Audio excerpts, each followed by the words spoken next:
And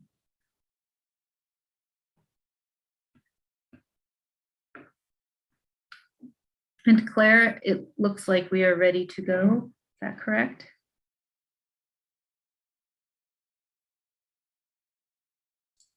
Yes, I am ready when you are. Wonderful, thank you. Okay, if everybody wants to turn their camera on, we will get started. Good afternoon. It's June 29th, 2022, and I will call the Committee of the Whole for the City of Missoula City Council to order. We are still having our committee meetings virtually. So if you want to join, I would recommend you go to the City of Missoula website and the meetings and agenda page, find this meeting and click on the link to join to provide public comment verbally during the meeting. Otherwise, you can always contact us via email or call City Hall. And if you send an email to us, the email address is council@ci.missoula.mt.us. So if you could do a roll call for attendance, Claire, that would be great. All right, let's get started. Stacy Anderson. Present. Mirta Becerra. Present. Daniel Carlino. Present. John Contos. Here. Jordan Hess. Present. Gwen Jones. Present. Kristen Jordan. Present. Mike Nugent. Present. Jennifer Savage. Present. Amber Sherrill. Absent. Sandra Vasica. Present. And Heidi West. Absent, that is 10 of 12. Thank you so much. We have minutes from June 8th of 2022 to approve. Were there any changes to those minutes? Seeing none, those will stand approved, and I will call for public comment on items not on the agenda. For anyone in the attendee room, if you want to raise your hand, if you want to give public comment on items other than what is on our agenda. Not seeing a raised hand, so we'll go back to our meeting, our committee business. Okay, so today we have an informational item only, but it is a very important informational item. The bear hazard assessment for the Missoula area. I know that there has been a strong working group on this, and Missoula is blessed with incredible expertise in this area. So folks, we should really try and get this one right, I think. No excuses. But I'm going to have Ginny Miriam, our communications officer for the city, who has been on this working group, introduce this and roll out the presentation. Good afternoon, Ginny, and welcome Jamie Jonkel and Chris Servine, our resident experts. And I think I can actually unmute. There you go. It worked. Yes, I can give just a little bit of background on this. This Missoula Bear Smart Working Group has its roots in a multi-agency group that worked to help the city get to an wildlife feeding ordinance years ago. That's been probably 12-ish years ago. And we also helped craft the bear buffer zone with the notion of keeping bears out of trouble at the edge of the city where it's most likely to happen. That bear buffer zone is in place today. You will hear from Chris and Jamie when they present about the increases for various reasons in bear-human conflicts that are occurring not just at the edge of the city, but bears are attracted to the edge of the city through human-caused attractants and then make their way inside the city. And it's come to a point where we heard from Mr. Jonkel last summer, people, this is getting serious. And it's serious for bears because once they become habituated to human foods, garbage and bird feeders and the like, they become habituated to finding those foods, and it often ends badly for them where they end up having to be killed by bear managers who do not enjoy doing that. Of course, it's also a public safety issue. So the first step in becoming a Bear Smart city is to do a hazard assessment. And that's what we're presenting to you today. I'll let Chris introduce the hazard assessment. Thank you, Ginny. As Ginny said, there's been an issue with bears in Missoula for some time. And the issue is not getting any better. In fact, it's getting worse. We're getting more and more bears in more and more places in Missoula. And so a group of us got together and we decided to try and address the issue by applying the Bear Smart Community Program to Missoula. The Bear Smart Community Program is something that was developed in British Columbia because they had the same problems up there with lots of bears in communities. And what was happening is that the bears were just dying continuously and there was continual problems. And so it's an established process that they put together. The first step in this is to develop a hazard assessment that talks about where the problems are and what the problems are. And we will present that hazard assessment to you today. We did speak to you earlier in February and give you an update that we were going to apply this. And we will give you a brief overview of the hazard assessment, but I'd like to turn it over to Jamie so he can talk about the current situation with bears in Missoula. Jamie? You bet. Can you hear me okay? Yep. So just some new stuff since last night. We had a grizzly show up in the Potomac area, tipping dumpsters and cans. So we're in the process of monitoring that situation. I believe that same bear was over in Kramer Creek just the other day too. I'm waiting for a picture to verify, but it sounds like that bear spent a little bit of time over in that Clinton Kramer country and then headed back to Potomac.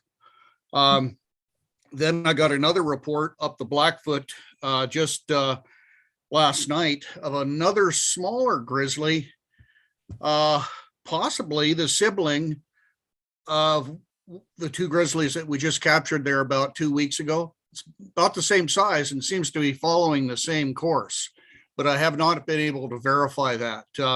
Last year when we had that family group of grizzlies in the North Hills, there were 3 siblings with a mother. And, we ended up capturing the one and having to euthanize it because it was missing its lower left leg. And the sister that was in better shape, we relocated. But it seems unusual that all of a sudden we have a third little sibling showing up, following almost to the exact same route. The black bear stuff is just going nuts around Missoula and has been, for about the last month. We still have a downtown bear that's driving me insane. He was going back and forth from Sealy to, the hip strip. He's known as the hip strip bear. He is still down there. We got a report of him last night swimming the river. But Rattlesnake Creek has got quite a bit of activity, but the majority of the bears from the Rattlesnake area have moved over into Piltsville, Bonner, Milltown, West Riverside, East Missoula. And that's where the pulse of activity is now. I probably had 25 emails and 20 calls and probably 15, 20 texts just last night in that West Riverside area, mostly at the small trailer courts, Greenland, Bear Lane, in through there, and West Riverside. But it's virtually going on all around town. But the peak site where we're having, I would say there's 20 plus bears in Hellgate Canyon area right now. So pretty crazy. And the serviceberry is about a week out. We're going to get some river bottom serviceberry, some low elevation huckleberry, and that should lure in more bears. And then, of course, as the summer progresses, we're going to see chokecherry popping up, hawthorn popping up. And so I'm predicting we'll have another year like last year where virtually all of our bears are down in the low elevations trying to get after those riparian berries. Okay, thanks, Jamie. So as Jamie said, we have a lot of bears in and around Missoula, and what we're trying to do is come up with solutions to this issue. And I will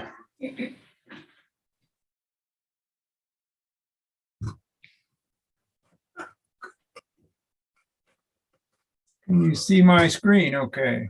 Yeah, and I don't know if you're able to make just the slide bigger, but it's not critical.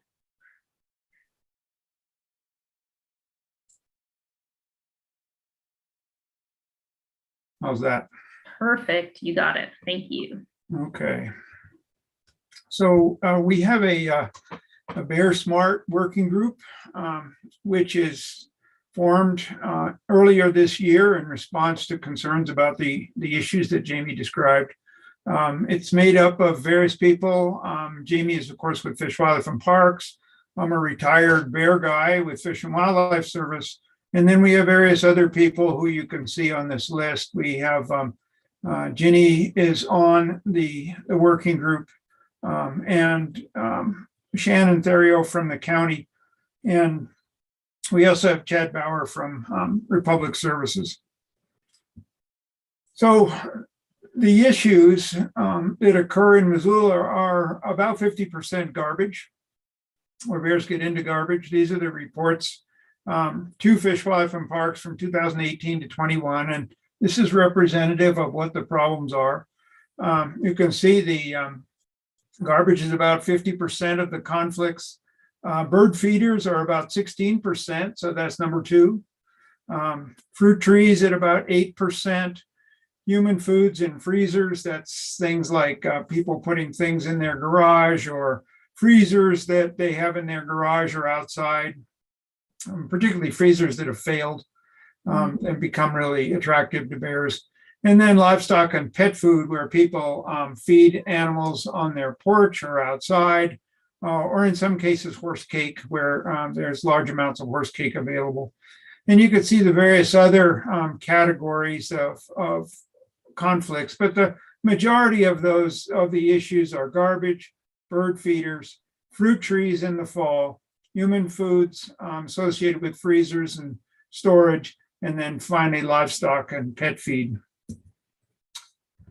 If we look at where the conflicts occur in Missoula, the red areas that you can see on this map are the high risk areas. And here's Rattlesnake to orient you. Here's going out toward East Missoula, West Riverside, and along the river here that Jamie talked about here. Here's Grant Creek, Laval Creek up here in Patty Canyon, and then going toward O'Brien Creek and areas over here on the west side. So, you know, as Jamie said, there's one bear that's been in this area along the river, but the majority of the conflicts are in these peripheral areas where the bears come down into the riparian areas, low elevation areas, and concentrate around those human foods that I just talked about. So we've completed this hazard assessment now, and this is available on MissoulaBears.org. So the hazard assessment reviews the history and patterns of conflicts in the Missoula community, identifies the high-use bear habitat, and human use areas that overlap with bear presence, such as a Rattlesnake and Grant Creek and East Missoula, that type of thing. And the detailed distribution and source of those non-natural attractants, such as garbage, fruit trees, and compost. Those are all detailed in this report. We have finished this hazard assessment, which is the first step in the process. So we know what the problems are, and we know where the problems are in the Missoula area. And they're detailed in the report, which is available to you and to the public on MissoulaBears.org. The next step in our process is to develop a human bear conflict management plan to come up with solutions to these things that are bringing bears into conflict with people. How we can better secure garbage, how we can better secure bird feeders or convince people to be part of the solution. Really, the big takeaway message here is that the bears are not really the problem. The problem is human behavior, and there are ways to secure your garbage. You don't have to feed birds in the summertime. There's plenty of available foods. If you're going to feed hummingbirds, you need to put it on a cable about 8 feet above the ground so that the bears can't get to it. and then don't feed your pets outside and leave full dishes of dog and cat food around for bears. I mean, all these things are solutions, and they're not incredibly complex solutions, but what's required is that people contribute and people be part of the solution. And in our conflict management plan, we will detail solutions for all of those attractants that we talked about.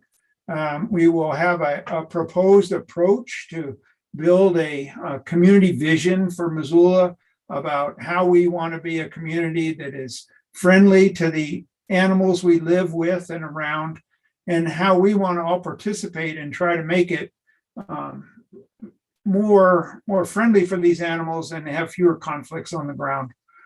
We will always have bears in and around Missoula because we live in bear habitat. They were here before we got here. And the challenge that we have now is to try to get people to be part of the solution to help us out. And that's what we will detail in the conflict management plan. So the conflict management plan has been drafted. We are editing that document now, and we hope to have that for you in a month or two. And then we will go back to you and to the county commissioners with these plans, and an approach for applying these plans, an approach for developing a community vision, an approach for getting community cooperation toward doing the right thing with bears. And then it'll be up to you and the county commissioners as the governance authorities as to how you want to implement this and work with the public in this process. So that's it. That's where we are today. We've completed the hazard assessment. It is available, and we are working on the conflict management plan and hope to have that done in a month or two. So with that, we will open it up to questions if anybody has any questions here. Great, thank you. If you want to just take this, there we go, take that slideshow down. Wonderful. Okay, let's go to questions. We have Kristen Jordan. Thank you. I've met you both before, and I'm super excited about the work that you're doing. I can tell you guys have a plan to kind of roll out an educational process and to get buy-in from folks in Missoula, and I'm wondering, what can the city do to help? Well, when we get the conflict management plan done, we will come directly to you before it goes out to the public. Present it to you with the possible approaches, and then you and the county commissioners can think about how you want to go out to the public in this process. And certainly it's not just, buy a bear-proof garbage can, do the right thing. It's going to take more than that, and it's going to take some working with the people in the city and the community around the city so that they think they're part of the solution. They no longer think that bears are the problem. The real problem is people, and people not doing the right thing and being sloppy with their garbage, feeding birds when they don't need to, and all the things that people do that bring bears into conflict. And, Jamie and the Fish, Wildlife and Parks, they spend about $50,000 a year in and around Missoula to manage all these conflicts. It's an intensive effort. Jamie essentially works 24/7 from when the bears come out and until they go back. And the solution, some people think, is to call Jamie and then get the bear out of there. Come and get this bear. He's in my yard. We want to go beyond that. We want to go beyond just killing the bears and shipping them off somewhere. We want to come up with solutions that prevent the problem from happening in the first place and build public awareness and support for this solution. And that's what we're trying to do in this conflict management plan. So we'll be back to you later on in the summer with this, and then you can take it from there. Sorry. Something that would help immensely is just getting the word out about the hazard assessment, and on Missoula Bear Smart page. I'm sorry. People can make comments and ask questions. So encouraging people to get involved even now, because we might have missed some things in the assessment that are important. But I think just trying to get the word out that the assessment is done, and people should take a peek at it. Thanks. Did you have a follow-up, Kristen? I do, thank you. I'm just wondering, I definitely am not interested in getting people in trouble with the law, but in this particular instance, I wonder if increased citations would help. And I know that part of the citation issue may have to do with staffing and a lack of capacity.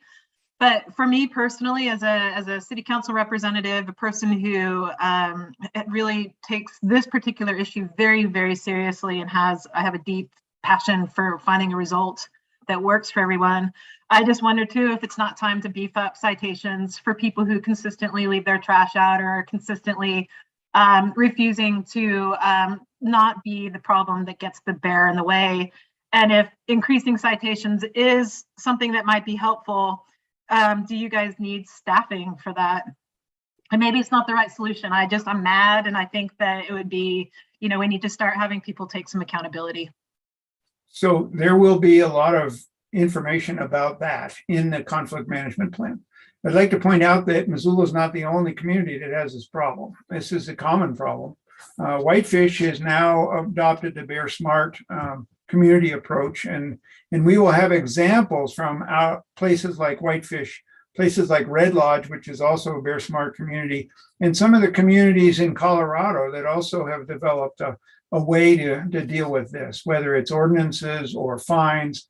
We'll have all that detailed in the conflict management plan so that you could look at this and say, well, let's start maybe by looking at what other communities have done and has it been successful for them. And we'll have those details in this conflict management plan so that you can reach in there and pick out some things, perhaps ordinances or other things that might be useful. Great. And in the meantime, animal control does all of the ticketing for the Missoula city limits. The wardens and some of the Forest Service law enforcement folks and other law enforcement folks do help with county issues using our state law. But here in the Missoula city limits, animal control, boy, they're stretched really thin, and they could use some assistance. And I'd be willing to visit with you guys. Maybe we can cobble something together where there's a seasonal position that is part FWP, part city. But right now I know animal control is overwhelmed. We do have a lot of citizen volunteers that are helping a lot. They're doing patrols, taking pictures, and then letting the animal control staff know or me know. But yeah, in the future, we're going to need a lot more manpower there and probably a bit more cooperation between the police department, sheriff's department, and FWP, maybe doing some MOUs, that kind of thing. And right now that Missoula doesn't require garbage pickup. So you can actually just store your garbage in your garage in Missoula if you like, and take it to the dump occasionally, or just put it in the back of your pickup truck. So Missoula is a pretty laissez-faire community when it comes to garbage. Some communities have mandated pickup. Some communities have pickup that is paid for by taxes, and therefore they have a lot more control over how people deal with their garbage. And I point out that most of you have seen those blue carts that are out there put out by Republic Services. Those blue carts are a big source of the problem because bears knock them over and they get right into them. Republic Services also has bear resistant carts, and those cost about another $55 a year extra, and they are really secure from bears, and people can get those if they want to, but they're not mandated to do this at this point. And perhaps in the future, one of the things we'll have in the conflict management plan is some kind of mandate for bear resistant containers in the high risk areas that you saw on that previous map. Great. Sounds like these are the conversations we're going to be having in a few short weeks into this fall. We've got 5 minutes left, but we are going to keep going through questions. Daniel Carlino, you've got your hand up. Yeah, this might be for Jim Nugent actually, but I was I was just curious if the city or the city and county have the authority to just go ahead and require bear-proof trash cans in the bear buffer zone / the county. I know that's only part of the solution. It's going to be a long-term education program, but as a government, I'm just shocked that we haven't done this already. So I feel like there's not time to waste, but I was just curious if anybody could give insight, maybe Jim, on if the city council has the authority to just pass a resolution, or the city and county together, to require bear-proof trash cans. Jim, are you able to It's come answer? up before, the issue has come up before. It's never really been researched. There's been a lot of concerns in the past about the added expense to the people at each household, and that, you're just talking about $5 a month per household, but that could be a significant thing to a low income. There's also the concern that the city doesn't own either the landfill or the garbage, either of the garbage companies, now that there's two. And so you've trying to mandate a private entity that is actually allowed to enter the market by the Public Service Commission. And the city has no authority or review as to whether a garbage company gets to enter into the market in Missoula. The Public Service Commission determines who gets to be in the market. I don't think, because it's been discussed before and people have urged it to happen, especially in the Rattlesnake, possibly a little bit in the Grant Creek area. I don't think it's really been researched in detail as to whether the power exists. I can tell you there's no explicit authorization. It's a matter of you'd have to find it in the powers through interpretation, because you aren't going to find it as a specific authorization. This is Jamie. You may want to call Chad Bauer. Chad Bauer's thought about this a great deal. And he said if there was some way that the city and the county just sort of made it mandatory that people have garbage service, then they could make it work by, pulling some wording themselves. So you might want to visit with Chad a little bit. Thanks, Jamie. And I've got a couple more questions. There's so much, and we could spend a lot more time talking about this, but what I'm hearing from Jamie and Chris is it's a very complicated problem. And the most important thing is getting buy-in from the community, which there's a lot of psychology, I think, that goes into that. Using a lot of different tools that our community has and our council and our county commissioners to create that buy-in is, I'm sure, going to be multi-layered. So lots of carrots and sticks in there. Okay, I'm going to keep going. Jordan Hess. Thanks. Chris, the thing that you said surprised me. I was under the impression that we did require trash pickup. And I guess the way I got that impression was, I think Chad Bauer had mentioned some time ago at a meeting that we had an ordinance requiring weekly pickup and that they couldn't do bi-weekly pickup. And I wonder if maybe that only applies. Maybe it doesn't say you have to have trash service. Maybe it only says that if you have trash service, it has to be serviced weekly. But do you know, can you, and that might be a question for Chad as well, but can you shed any light on that? Jamie, do you know the answer to that? Yeah. So for someone living in the city, if they do not have garbage service, they can heap as much garbage as they want around their yard, but I think they are supposed to control it and follow those rules. But you know how that goes. Been several houses I visited this year already where the entire garage is jam-packed full of 3 years of garbage, and it's never been taken to the dump once. But Ted or Jim might be able to answer some of that as well. I remember we talked about it in the old days, and there were some specifics related to that, but I can't remember exactly what they were. I think Jim would know, but I'm not sure. Okay, thanks. And a follow-up for Jim, I guess, would be with could this be an extraterritorial action at the county level, just as a function of our health code, that the county could extend a city ordinance extraterritorially. I don't think the city council, while they talked about it somewhat, never went to the point where they were considering making it mandatory. And so it was never researched from that perspective. I think there was a lot of strong encouragement, especially in the Rattlesnake area, for people to get the bear-proof garbage cans. And like Greeno Park has them, for example, the city put them in Greeno Park. But we'd have to do some research to see what the authority might be. And we'd have to be able to require that of both of the garbage companies since they're competing with each other now.